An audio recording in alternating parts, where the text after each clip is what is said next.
mga tapat at pili. So dahil nasa kanya ang panggobyerno, ang kordero ay mananaig doon sa mga king, sa mga bansa, sa mga bayan, sapagkat ang kordero ay nagtagumpay na sa cross ng Calvary. He sat down the right throne of the Father, Hebrews chapter 12, as a King of King in Lord. Lord. So yung labanan ngayon, sa time natin dito sa last days, lahat ng bansa talo sa kanya. Lahat ng bansa walang pwedeng tumalo sa kanya.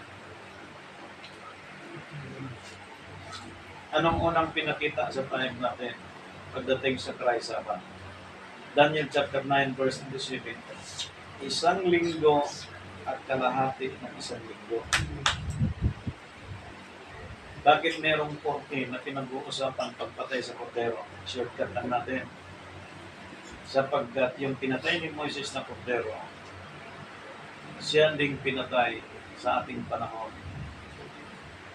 which is the image of God, para tubusin ang lahat ng tao, to those who believe in Him, trust in Him, as Lord and Savior. 14. Pag tinignan mo ang 14 sa panahon ni Moises at 14 sa panahon ni Kristo at 14 sa panahon ng Christ believers sa dispensation of the Holy Spirit, yung tatlong 14 na ito, pag binilang mo, 14 plus 14 equals plus 14. Diba 42? Yan ang lumalabas sa Matthew chapter 1 verse 17. Dito sa Christ believer, sa panahon natin, sa Spirit dispensation, itong 14 na ito, na siyang pangatlong 14, ito ngayon ang sinisikap natin sa tulong ng Diyos. Una, kailangan makalabas tayo sa sistema ng patutok. Sapagkat ang kasama ni Kristo doon sa labanang yun, mga tapat at mga pili. Pag tinignan mo ang panahon ng Old Testament sa propeta, mga tapat sa Diyos. Mga apostol pinili ni Kristo, liban kay Judas. Si Judas pinili ba ni Kristo? Pinili din. Pero ibig sabihin, kahit pinili ni Kristo, pakinggan mo siya. Hindi na dapat siya pakinggan. Sapagkat ang sabi ng Scripture, mabuti pa sa taong ito hindi pinanganak. Kahit best friend nila ni Juan, ni Santiago, si Judas, kasi parang treasurer sila nila. Wala silang pakialam. Basta sumuhay sa Diyos, hindi na pinag-uusapan yung mga tao. Wala nang kwenta yun eh. Sumuhay na sa Diyos yun. Ngunit, yung mga pili at tapat, tayo ngayon sumunod sa mga propeta, tayong sumunod ngayon sa aral ng mga apostol, spiritually, ang bayan ito, sila yung nakalabas sa sistema ng patutos. And supposedly, sila yung kasama ni Kristo sa pag-ari sa loob ng 1,000 taon. Na ang kalaban ni Kristo, mga Pragon, Babylon, traditions of men, lahat ng patutok sa daigdig na ito, leader o sino man, lahat yun ay gadaigin ng gobyerno. Ang tanong, sa sabat ni Kristo, nasundan ba lahat ng tao? Yung binanggit nating tatlong 14 kanina, 14 sa panahon ni Moises, 14 sa panahon ni Kristo, 14 sa panahon natin sa Christ believers, which is 42 tribes na alipin from Abraham to David, David to Babylon, Babylon to Christ. Nasa panahon natin, nasa Christ believers, ipinakita po ang sabat ni Kristo. Ngayon, yung 1 linggo at kalahati ng 1 linggo, ipinakita doon ang unang linggo. Ano yung unang linggo na binigay ng Diyos? Sabat ng Hudyo. Para sa akin, tama yun. Dahil walang inutos ang Diyos na balik. Kaya lang, if we talk dispensation, tapos na ang time ng Diyos Sabat. Tayo ngayon ay nasa Christ Sabat na. Yung another Sabat na binigay, If we talk 15th-21 century, ang declaration ni Constantine sa sabat ng Roman Catholic is Sunday. So another 7. 7 plus 7 equals 14. Kaya yung 14 na ito, ipinakita sa ating panahon na yung 2 linggo na ito, okay, siyang nagtuturo sa atin kung kailan ang first day of the week ni Cristo, kung kailan ang 7th day ni Christ. Tingnan nyo ha, ang unang Sabat ng Jew is Sabado. Ang kalahati noon from Sunday to Saturday, ang kalahati noon ay Wednesday. Ang binigay ni Constantine from Sunday to yung ikapitong araw, Sunday, from Sunday to Saturday, 7th day. Kalahati nun is Merkulis. Ang Labor Day, from Monday up to Friday, na ang 7th day noon ay Sunday. Ang kalahati nun ay weekdays. Bago si Kristo lumitaw, may propesya na sapagkat kinakailangan makita natin ang problema ng Israel laban sa Diyos pagdating sa Christ time at ang problema ng 15th-21 century na kahit mula sa kanila ang Biblia, ang problema hindi nila nasunod ito. Kaya pagdating kay Apostol Pablo, sabi niya, kalabisan na sa akin na isulat ko ba yung mga bagay sapagkat kayo ding lubos na nakaalam. Ibig sabihin, pag tinuruan ako ng Espiritu Santo, pag tinuruan din kayo, yung tinuro sa inyo, huwag nang baguhin nyo. Dahil sabi ni Paul, natatakot si Pablo sa mga Christ believers na nagdiriwang ngayon ng mga taon, buwan, at araw at panahon na baka mabaliwala ang pagtuturo ni Apostol Pablo sa ating panahon. Kaya sabi niya, tularan niyo ako. Tularan natin si Apostol Pablo. Amen. Ibig sabihin, ang paglabas ni Apostol Pablo sa sistema ng tradisyon ng sanlibutan mula sa pagtuturo, ito ay kapangyarihan ng gumawa sa kanya para sa ikalabas. Tulad ng Israel, nakalabas sila sa Egypto, inalipin sila ng more than 400 years. Nilabas sila ng Diyos makita ng kapangyarihan. Sa atin naman sa panahon na yan, nilabas tayo sa sistema ng tradition sa ulan. Hindi dahil sa ating kaalaman, kundi dahil sa kapangyarihan ng Diyos. Now, ipinakita po dito sa sulat ni Apostol Pablo tungkol dito sa Colossians chapter 2, verse 16. Okay. Anong kanyang babala dito? Verse 16. Colossians 2:16. Sino man nga ay huwag humatol sa inyo tungkol sa pagkain o sa pag-inom o tungkol sa kapistahan o bagong buwan o araw ng Sabat. Yeah. English. Yes. Let no man therefore judge you in meat or in drink or in respect of unholy day You. or of the new moon Yes. or of the Sabbath days. Actually, ang pagdiin talaga niyan, walang renewal ang salvation. Pero pwedeng alisin ng Diyos. Okay? At sinabing, di naman nga ay huwag pumatol sa inyo tungkol sa pagkain o sa pag-inom. Ito po ang pag-position niya. Ang isang beginner, pwede siyang kumain, pwede siyang uminom sa panahon. Okay? Kasama po diyan sa Galatians chapter 4 verse 10. Sa panahon ng celebration ng Passover. Bakit? Sapagkat yun ang kanyang covenant sa Diyos, sa katawan at dugo ni Kristo. That is a lifetime covenant ng isang Kristiyano, ng isang mananampalataya sa ating Panginoon. Next year, hindi na siya pwedeng uminom. Ibig sabihin, sa panahong yon, na kumain dyan uminom, at merong hindi kumain, Na yung hindi kumain na po yan the last year. Na ang kinakain na yung taong yon sa succeeding year, kundi pagkain hindi napapanis na ang pag-inom ngayon ng saro, na hindi tayo pwedeng uminom sa saro ni Kristo, due to sacrifice sa ating sarili, sa ating paglilingkod sa Panginoon, sa pag-mission sa Panginoon, yan na yung tinutukoy na saro. Sacrifice.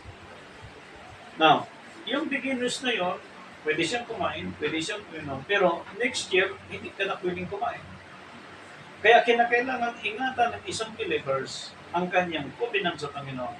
Na yung covenant na ito, tamang buwan, tamang pizza, na hindi ito penetrated ng patuto, Babylon, na yung salot na ibinuos ng Diyos sa ganong klaseng mga tao, hindi tayo mahahawa. Kaya niloob ng Diyos na iningatan, protektado, ginagabayan tayo, na ang sabi ni Paul doon sa kanyang paliwanag, huwag hatulan ni Sabat, pagkain, pag-inom. Pero ang dapat hatulan dito, yung kumakain taon-taon. Ang celebration, taon-taon. Sapagkat hindi lahat sabay-sabay tinawag. May tinawag this year, may tatawagin next year. Ang generation hindi matapos lang sa akin, may susunod pang generation.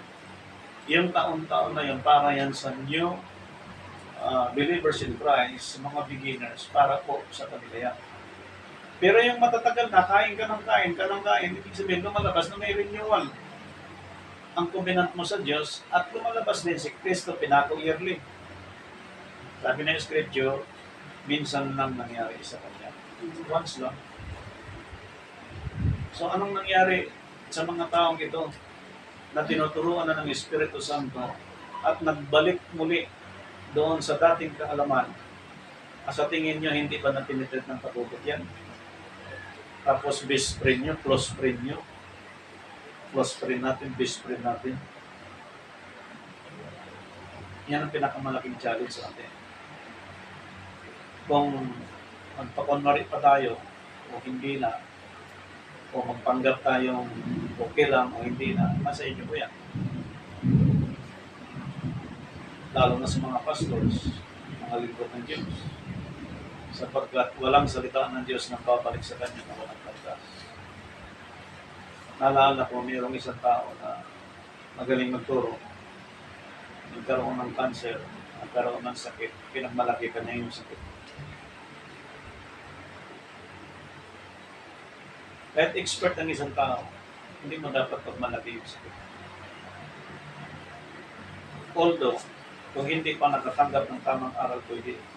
Pero kung may edad ng mga 60 above at malawak na ang pagsusuri, marami na siyang alam. Pero sa kaalaman niya at natuto, hindi na purihan ng Diyos kundi ang sarili niya. Yan ang marami. Kung magtanong ka one day, Lord, bakit nangyari sa akin ito? Hindi mo alam, sarili mong pinupurihan, hindi Diyos. So, pagdating sa kayamanan, bakit ang daming gold and silver sa buong mundo ay tayo nga lang magbenta ng 26 tons, ilang milyon yun. Ginto ng Pilipinas. Ibig sabihin, mayaman ng Pilipinas. Ang sabi ng Biblia, kaya nahulog ang Israel upang magsiyaman ang hindi sa sanglibutan ito. Ang mundo that we have 197 nations, more than, or 7 billion people, more than today, para mabuhay tayong mga tao. Ang Pilipinas may mga 113 million para mabuhay tao. But what is the purpose sa gold and silver? Para meron ako at ang sino. Para ang Diyos ay maluwalhati. Dahil ang Diyos hindi na po naluwalhati sa mga ginto pilak hawak ng mga tao. Dahil ang napurihan sila na. Mga tao sa daigdig na puri kanya-kanyang yaman, kanya-kanyang kagandahan, kanya-kanyang paramihan ng kayamanan. Pag nagkita-kita sa isang lugar, mag-uusap, ako meron akong 10 barko, ako meron sa akong aeroplano. Iyabang na po ang mira, hindi na ang Diyos na purihan. Yes, there is how many billions and trillions of money sa kabilang naging bilyonaryo sa bawat bansa. Pero hindi naluwalhati ang Diyos. Ngayon, as a servants of the Lord today, ipinakita dito, mahigpit na pinagbabawal ng Diyos ang paghatol, maging sa pagkain o pag-inom, maging sa Sabat. Ang sabi ng Hebrew chapter 11 verse 23, ito bang paliwanag ni Apostol Pablo?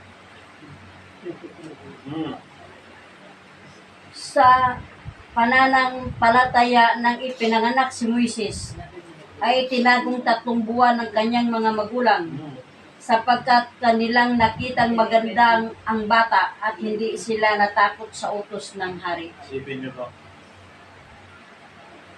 ang order ng hari, patayin ang sanggol, 2 taong sa baba. Itong magulang natakot. Nilagay nila sa isang lalagyan, pinaanog sa sapa. Itong anak ng Parao, naliligo. Nakita silang lalagyan at umiyak. Nung tinignan nila bata, ang order ng Parao patayin. Pero yung mga babaeng yon hindi natakot na may order ang Parao. So ginawa nila yung bata, tinapon nila, nilagahan hanggang sumunod. Ibig sabihin, kahit anong panakot sa iyo, anong sindak sa iyo, pag may nakita kang aral ng Diyos, nakita mo matuwid na dapat sundin, pakinggan at isabuhay at manindigan, kahit may bangka sa iyo, kahit may panakot sa iyo,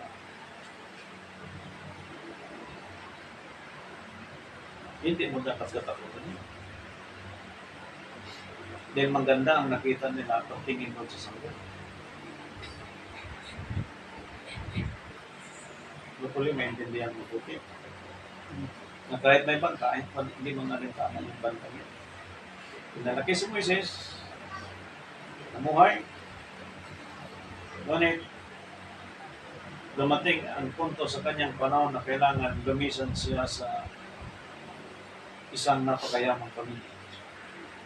At dumating siya sa isang lugar, doon niya narinig ang boses ng Diyos, kinausap siya, binigay siya instruction na gamitin siya bilang instrumento ng Diyos, bilang propeta, upang ilabas ang Israel, ang mga Israelita sa pagkaalipin sa iyo.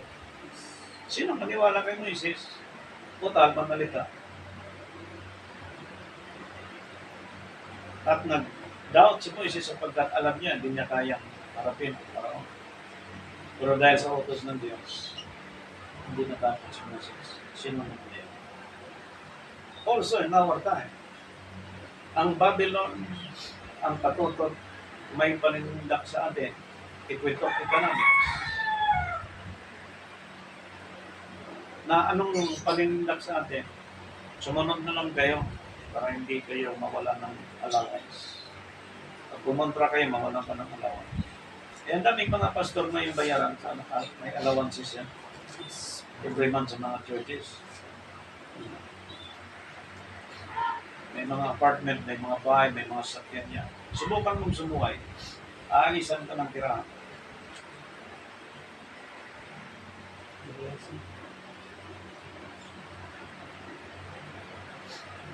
Ngunit si Moises sa time niya sa tulong ng Diyos na ilabas yung Israel mula sa Egypto. Ipinakita ng Diyos kanyang kapangyarihan pagtawid nila sa Red Sea, sa wilderness, hanggang sa pagpasok ng promised land. Doon pumasok sila sa Caleb at si Joshua.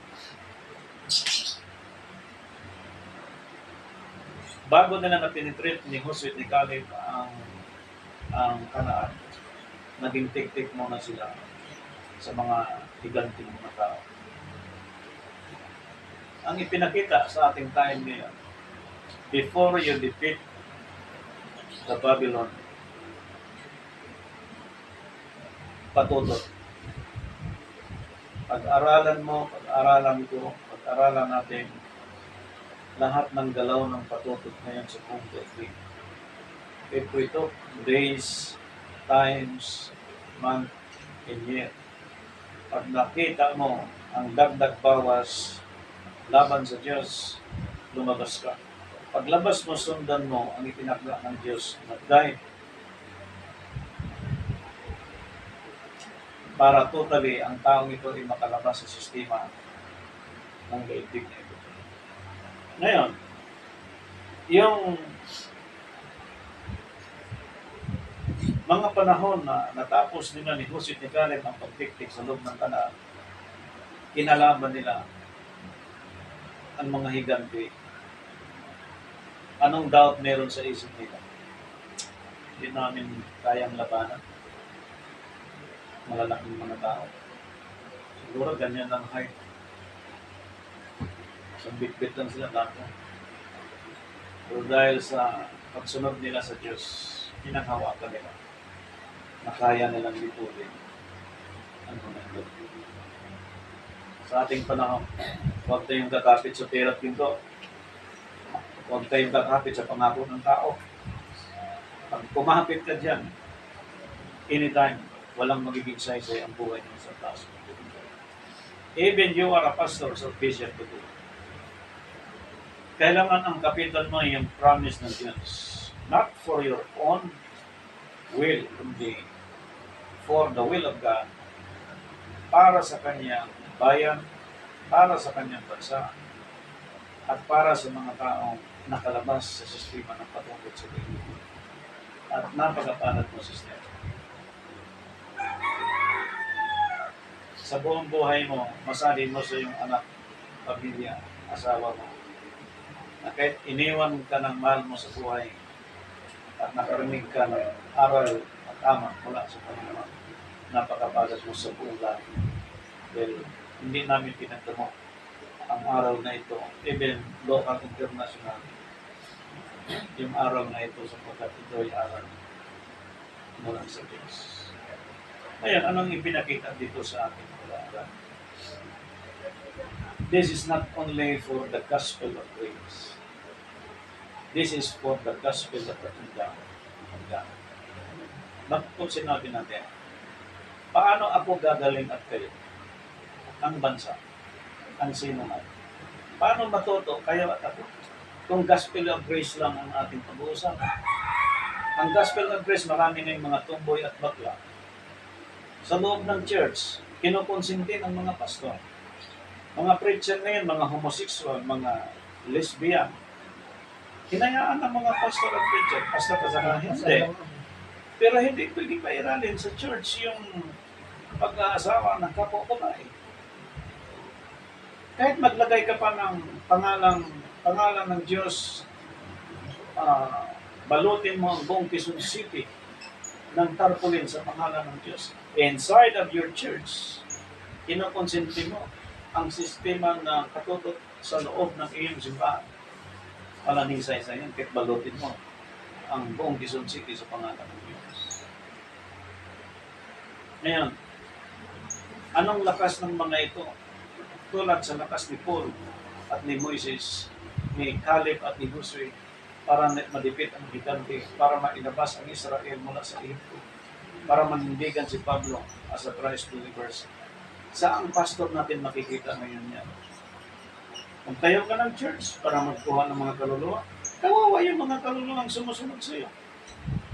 Ang tinuturo mo, sistema ng Babylon, sistema ng patutot. At binigyan ka pa ng mga preacher na markas din sa sistema ng Diyos. Kawawa yung mga kaluluwa. Look at your back, brothers and sisters in Christ, na yung mga kaluluwa ay nagsisikap niyo na gustong maligtas at mamuhay ayon sa salita ng Diyos. Huwag niyong pagsamantalahan yan. At warning ng Diyos sa atin, kayong mga lingkod ng Diyos na inyong sinamantala, palibhasa itong mga ito ng mga pinag-aralan, walang alam, tinatakot nyo, sinisindat nyo sa ibang mga aral. One day magkakaroon kayo ng confrontation sa Diyos. I tell you frankly in the name of Jesus Christ. Kaya po, may paliwanag sa Biblia ang tungkol dito na ang lakas ng loob, tapang at paninindigan, hindi ka makikinig sa hari, sa sino. Kunin pakinggan natin yung Diyos. Dahil ang Diyos Espiritu, sinugo ang kanyang larawan. Ang larawan, siyang salita, sa Biblia tayo nakatingin. Itong Biblia, dala ng Spanish sa Pilipinas, bihira ang mga Roman Catholic nagbasa dito. Kaya nakikinig lang sa misa. Ngayon, nung tinuro sa atin yung pagbabasa sa Biblia, nakita natin yung implementation ng ating kinakisnan, hindi mula sa Biblia. Silang nagdala pero hindi nila pinaiiran. And that is why we are not under Roman Catholic. We are under a Christ believers under His government. At sinabing government, ang puwersa ng Diyos, siyang gumagawa para ako at kayo makalabas sa patutok nito. Ang sabi ni Santiago, chapter 5, verse 17.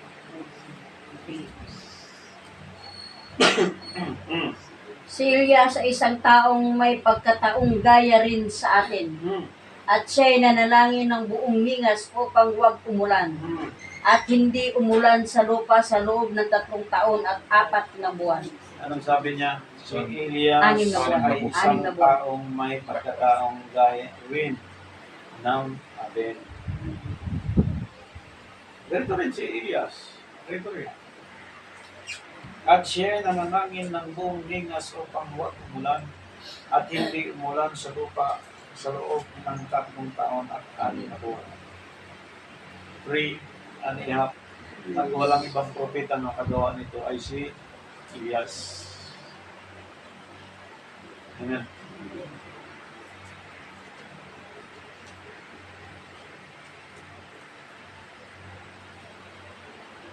Yung 3.5 na taon, ito yung tinutukoy sa Daniel chapter 9, verse 27, pababa, na pinag-aaralan doon yung 70 weeks of Daniel, na ang bagsak din noon, 3.5 years.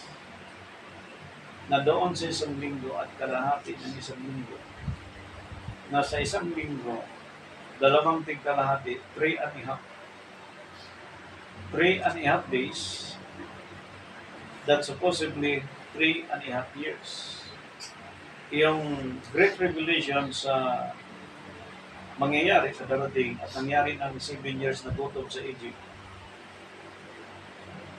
na mangyari sa ating panahon yung tinatawag na gutom na hindi pa nangyari mula ng nilikha ang sanlibutan.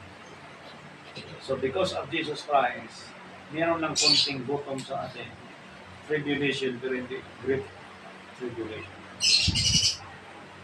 Ang nag-consume ng 3.5 for the Great Tribulation, it is our Lord Jesus Christ. Kaya napakahalaga na kilalanin ng Israel na si Jesus Christ ay Savior. Kilalanin ng Islam na si Jesus Christ ay Savior. Kilalanin ng lahat ng tao sa buong daigdig nito na si Jesus Christ ay Savior and He is the King of Kings and Lord of Lords. Na siya ngayon ang magsaklolo sa lahat ng bansa. Laban sa sinumang bansa. Dahil lahat ng bansa kumakalaban sa Kanya ay dadaigin ng poder. Walang bansa na pwede na tumakan sa Kanya. Kaya, by His kingship time, spiritually, nagtuturo din siya spiritually. Kaya dito sa pag-aaral na ito, pinakita ko hanggang sa aklat po ng Revelation. Okay, puntahan natin. Dito sa sinimulan natin at diretso tayo sa aklat ng Revelation. Okay. Tingnan natin ha. Praise the Lord.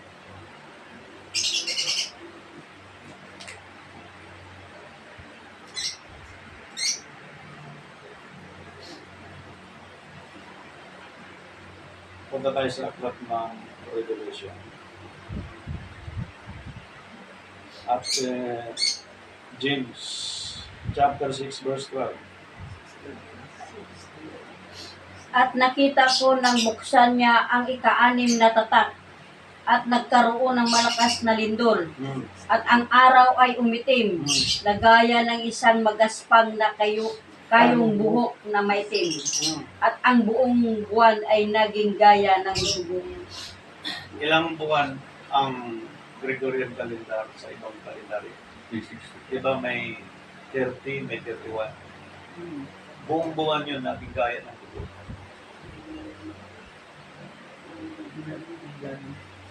Sometimes may gira, may patayan. Kumukonsume ng buwan. At hindi yan. Tuloy-tuloy na yun. Isang buwan yun. Yung bagyo man lang na 3 days, hirap na tayo. 4 days, tuloy na wala, 1 week. Ito, magdilim. Magaspang na kayong buhok na maitim at ang buong buwan ay magiging gaya. Isipin, maraming mamamatay dyan. Kung umabot ng 1 buwan, na ganun kadilim. Walang liwanag.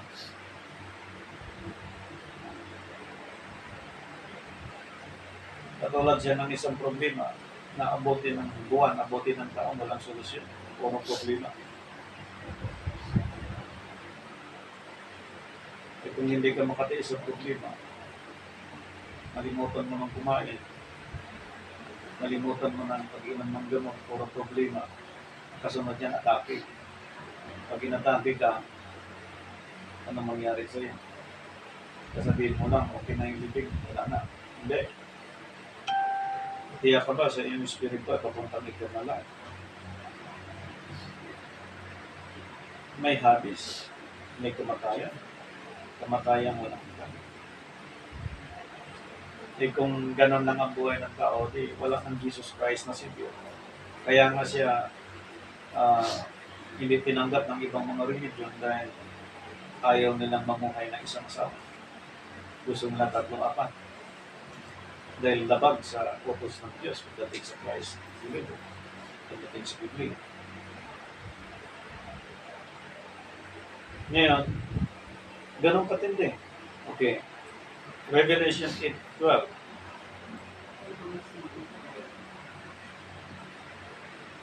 At huminip ang ika-4 na anghel. Humihip ang ika-4 na anghel. At nasugatan ang 3 bahagi ng araw. At ang 3 bahagi ng buwan. At ang 3 bahagi ng bituin. Upang magdilim ang 3 bahagi nila. At Ito nyo bahagi nila at upang ang 3 bahagi ng maghapon ay wag lumiwanag at gayon din naman ang gabi. Hindi. Ang third part ng bituin, magdilim. Ang third part ng araw, buwan, magdilim din. Pero binanggit dito sa babang bahagi, at upang ang 3 bahagi ng maghapon ay huwag lumiwanag at gayon din naman ang gabi. Tingnan nyo i-position ko sa inyo sa pag-lecture na ito. So ganito lang. Sa time ni Christ, hinuli siya sa umaga. Hinarap siya kay Pilato. At katapos, dinusgahan na siya, naipakok sa cross, nasbasan siya sa cross, pinakok siya, base sa scripture, nag-start ng anong oras? 9 a.m. Nandun yan sa scripture. Una, pagdating ng 12 noon, niyokayok niya ang kanyang ulo. Pangalawa, pagdating ng 3rd hour, which is 9th hour, doon nalabutan ng kanyang hininga. Sang part doon nagkaroon ng dilim. Totally. Sa daigdig na ito, itong spiritual. Diba, alas 3 ng hapon. Ikatlong na katulong.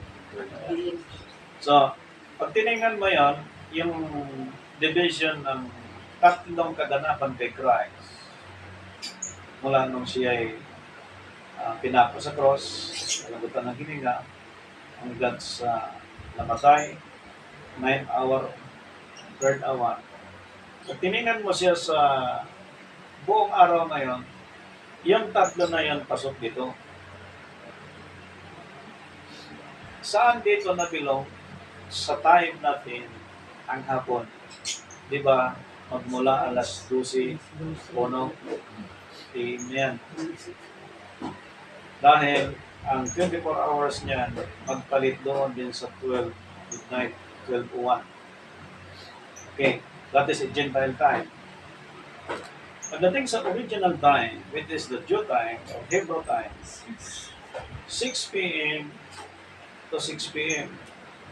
Ibig sabihin, nag-start ang 24 hours from 6 p.m. to 6 p.m. sa original time. Ang time ng nalagutan si Kristo, sa tingin nyo, pumasok sa PM o hindi? PM, sa time natin, Sa time natin yun. Sa kanya, pagdating sa 6 to 6 na time, nabilong ang 4, 5, 3, 4, 5, nabilong din siya sa PM ng 24 hours sa cycle ng original time. Ngayon, tingnan nyo. From 6 p.m., which is original time, to 6 p.m., which is 24 hours, ang ginawa ngayon ng pagbago niyan ng patutot, inabante niya ng 6 hours doon sa 12 midnight. Yung 6 hours na ito, mabibilang mo siya from 12. Bilangin nyo. 12. 1, 2, 3, 4, 5, 6. Yung 6 hours na yon, doon sa pag-abante from the original time, itong 6 hours na ito, pasok siya doon sa PM, doon sa pag-divide ng Diyos into third part, sa bituin, sa araw, maging sa buwan, na ibig sabihin, pag nag-celebrate ka ngayon ng hapon, pasok siya doon sa damnation ng Panginoon sa isang bansa na nakasunod doon sa selebrasyon ng patutot, na kung sinong nagpinitreat ngayon yan, ang mga ito kabilang yan doon sa mga taong sumusunod sa sistema ng patutot, which is Babylon. Ngayon, hindi po pwede itong paglilingkod sa Diyos by feelings, but by the Word of God. Ang sabi ng Scripture dito, maghapon ay huwag lumiwanag at gayon din naman ang gabi. Ibig sabihin po, the whole month, maging kadiliman tulad ng itim ng dugo at maging dugo ang isang buwan niyo. Ibig sabihin, kamatayan, kapangamakan yan kapag nag-celebrate taliwas sa kalooban ng Diyos. Ngayon, naghihintay ang cemetery o hospital. Ang tanong, may pambayad ka? Meron, pastor. Okay. Pero 100% ang inyong soul and spirit ay papunta sa Diyos. Wala nakakalam, pastor. Yes. But the Bible says, believe first and you will see. Kaya ang sistema ng patutot, hindi. To see is to believe. Yan ang daigdig. Yan ang mundo. Pero sa Diyos, believe first and you will see. Isa pa yan, ha? Okay. Revelation 9:5. 9:5. 9:5. 9:5. Ano pa ang sinabi ng Biblia? At pinagkalooban silang huwag patayin ang mga ito, kundi pahirapan nilang 5 buwan. At ang kanilang paghirap ay gaya ng pahirap ng alakdan kung kumagat sa isang tao. Tuloy. 6. 5-6. Mm. 9-6. Sa mga araw na yaon ay hanapin ng mga tao ang kamatayan. Mm. At sa anumang paraan, hindi nila masusumpungan. At mga nanasang mamatay at ang kamatayan ay tataka sa kanila. Mahirap yun eh. Mali-bali, anong nangyari sa akin? Basta hindi ka na ako may Diyos. Bahala na. Kahit hindi ko alam. Utosan ako ng Diyos. Pagbabayan ako ng Diyos. Bahala na. Hindi po pwedeng gano'n. Pahirap ng Diyos yun. Hahanapin ang kamatayan. Hindi mo sumpungan ng kamatayan. Dahil sa hiya na lang ng tao, mga kapatid. Dahil sa ginawa niyang laban sa Diyos. Hindi niya kayang i-conceal ng kanyang sarili. Hindi nakagawa na siya ng laban sa Diyos. Ngayon, pahirapan siya ng 5 buwan. Ngunit, sunod, 6, 7. At ang anyo ng mga balang ay katulad ng mga kabayong nahahanda sa pagbabaka. Mm. At sa kanilang mga ulo ay gaya ng mga putong na katulad ng ginto. Mm. At ang kanilang mukha ay gaya ng mga mukha ng mga tao. Kita mo, yung laman ng ulo niyan, puro ginto na lang. Ginto na lang, ginto na lang. Yan namang mga tao na naghahabol din ng ginto. Ginto na lang mo sa isip, ginto na lang mo sa isip. Nakakatakot yan. Wala nang ibang sinasabi. Sino bang ayaw ng ginto? O sister, bigyan kita ng 4-5. O sige. Magkano yun? Kayang bang ubusin yun? Isipin mo, mapaluwas na ako sa hirapan. Sige, kampiyanin ko na bro. Bro. Yan ang tatamasin niya. Susunod ba tayo? Gagaya ba tayo? Iniwala ba tayo? Grabe yan. Okay. Mukhang tao yan, hindi mukhang kalabaw yan eh. Mukhang tao yan. Tao talaga ang mukha niya. Tao talaga. Eh, nagpipreach pa nga yung mga yan eh. Hallelujah. Okay, tuloy mo, sister. At sila'y may buhok na gaya ng buhok ng mga babae. Hmm. At ang kanilang mga ngipin ay gaya ng mga leon. Hmm. Bakit po? Bakit buhok ng mga babae? Ang madali nilang madaya, babae. Mahirapan silang mag-converte ng mga lalaki. Ang mga ngipin nila ay gaya ng... Kasi pag nagsalita yan, ang tunay. Kasi puro kasi nangalingan ang sasabihin na lang yan, hindi na totoo ang sinasabi niyan. Kasi pagdaraya na nga gagawin yun eh. Kahit hindi totoo, sasabihin niya totoo. Ikaw naman ngayon na madali ka mapaniwala, maniwala ka man maniwala. Sige nga, baka nga, totoo yan. Hindi po gano'n. Time yan ng parusa ng Diyos sa mga sumusunod sa Kanya. Kasi po, ang matagumpay na paglilingkod sa Diyos ay ang namuhay ang isang tao sa tamang aral sa Panginoon. What is the instructions of the Bible? Seek ye first thy kingdom. Ang pinag-aaralan natin dito tungkol sa kaharian. Ito yung pinag-aaralan natin. At kapag napag-aralan natin, ito ang isabuhay natin. Pag naisabuhay mo na to, all these things shall be added. Tanongin niyo ako, bakit pastor marami ka naman ginto? Yes! Ang dami ko ng ipon sa langit. Yes. Kasi walang nanakaw doon. Saan ang ginto ako, pastor?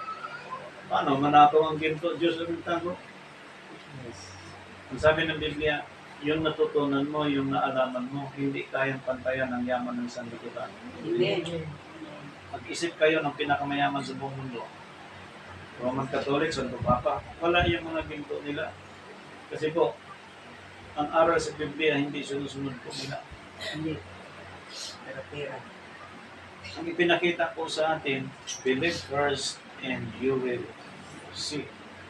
Ngayon, hindi ka naniwala sa binigay sa iyo ng Diyos na aral. Nirefuse mo ang Diyos. So, hindi mo makita ang kalooban ng Diyos sapagkat ang Biblia, believe first and you will see. Kung paano mo makita ang katotohanan, nirefuse mo ang kalooban ng Diyos. Ito ha, itong sinasabi ng Biblia sa pinag-aralan natin. At ang kanilang pahirap ay gaya ng pahirap ng alakdan kung kumagat sa isang tao. Tuloy mo. 9, Revelation chapter 9 verse 10. Saan na kanina? Verse Yes po. 8. Okay. 9. 9. At sila'y may mga baluti na gaya ng baluting bakal. Mm. At ang ugong ng kanilang mga pakpak ay gaya ng ugong ng mga karo. Mm. At ng maraming kabayo na dumadaluhong Mm. sa pagbabaka. May mga kasama yan eh. May grupo yan. May naniwala sa kanya. May dinadala niya. May nadala siya. Yan eh. Pagbabaka yan. Oh. Ngayon, sinong kalaban nun? Ng mga yon. Di ba Diyos? Eh kung kakampi ka sa kanila, di kasama kang kalaban ng Diyos. Paano magkaroon ka ng presence of mind, kalaban ng Diyos? Paano tayo magkaroon ng presence of mind, kalaban natin Diyos? Puri tayo sa Panginoon, nalangin tayo sa Diyos. Pero ang implementation pala, kaliwa sa kalooban ng Panginoon, na itong mga ito pala, pinarusahan ng Diyos, may kagat na, alakdan na kagat, ito ang suffering na 5 months. Sabi ng Scripture, tuloy. Sa 10. At sila'y may mga buntot na gaya ng sa mga alakdan Mm. at ng mga tibo. Mm. At ang kanilang mga buntot naroroon sa kanilang kapangyarihan upang ipahamak ang mga taong 5 buwan. Hindi na tayo mag-interpret ng tinatawag nilang tangkidigira. Mukha ng tao, sabi ng Biblia, ba't interpret niyo ng tangkidigira? Tao yan. Yes. Ang sabi ng propeta Isaiah, kayo ay magiging ulo, hindi buntot. Dahil ang mga buntot tulad ng ganyang klaseng mga tao. Nang sabi, then, ang kanilang mga buntot, Gaya ng sa mga alakdan. yun. Ngayon na malakyan. Ang mga buntot nila tulad ng Alakdan. Hindi, basta-basta yan. Oh. Hindi pang karaniwan. 11. Verse? 11 na po. Okay. Sila may pinakahari na anghel sa kalaliman. Hmm. Ang kanyang pangalan ay wikang Hebreo, Hmm. ay Abandon, at mga Abandon. At sa Griego Hmm. ay may pangalan siyang Apollyon. Hmm. Dami mga demonyo, dami pangalan. Hmm. Oh, yan. For you. Sa Grego, tinawag siya ng Apollo. Oh. May leader yan. Isiki bulis para muntik na ako yung ano. Kaya pag tinawag mo, pag sinabi mo, ba't mo ginawa yan? Sinabi sa akin ng Diyos eh. Ay ang demonyo pwede magpanggap na Diyos din. Pero pag sinabi mong Jesus Christ, eh walang kiki yun. Kung sinabi sa akin ng Diyos, Diyos ng sanglibutan niya. Demonyo talaga. Kaya ang evil hindi naman tagapagmana. Tagapagsumpa yan. Maraming pangalan ako.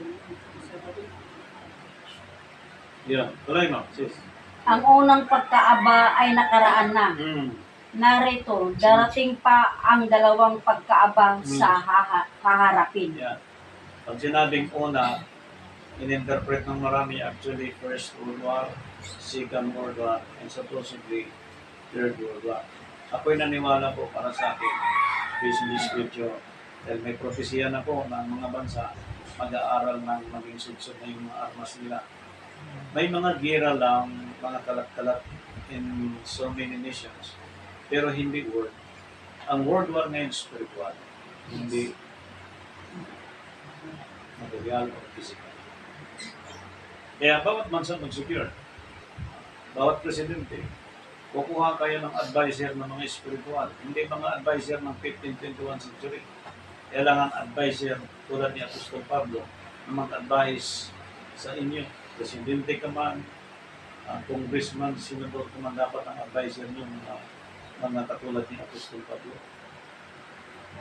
Hindi yung advisor nyo na from 15th-21st century. Dahil kung pare lang ang advisor natin, wala na kansilado na sa panahon ng Hebrew chapter 7 verse 7. Pagdating ni Kristo, pinalitan na lahat yun. Wala ng authority ang pare ngayon, liban kay Jesus Christ. Ibinigay na sa kanyang pangalan. So, ano meron sa ating gift na? So, pagdating sa church, anong mangyari? Ang mga kaluluwa ay i-gather ng pastor and bishop. Iba ang bishop, iba ang pastor. Ang bishop na ito, hindi tayo ng Roman Catholic, tayo ng Espiritu under Acts chapter 20, verse 28. Pag nirefuse mo yan, pag nirefuse ng sino man yung tayo ng Espiritu, pag i-refuse ko, ibig sabihin, maging kalaban ako ng Deo. Pero dahil sa tayo sila ng Espiritu Santo, ang mga ito, yan ang magtuturo sa atin inside of the church and outside of the church para i-gather ang mga kaluluwa at turuan sila ng tamang pagtuturo kung paano sila makaiwas sa patutok sa daigdig. Silang nagtuturo. Kaya itong pinasalamatan at pinapapurihan sa Panginoon. Okay. Revelation chapter 9 verse 10. Nandun ka na kayo na, no? Opo. 15. At kinilagan ang apat na anghel na nangaghahanda sa oras at araw at buwan at taon upang patayin ang ikatlong bahagi ng mga tao. You know? Now, to those nations today na hindi sumunod sa law and ordinance of God, under the traditions of God, to those nations, ang anghel, even today, pwedeng kakalagan ng Diyos. Pwedeng kakalagan ng Diyos ang mga anghel. Sabi dito, na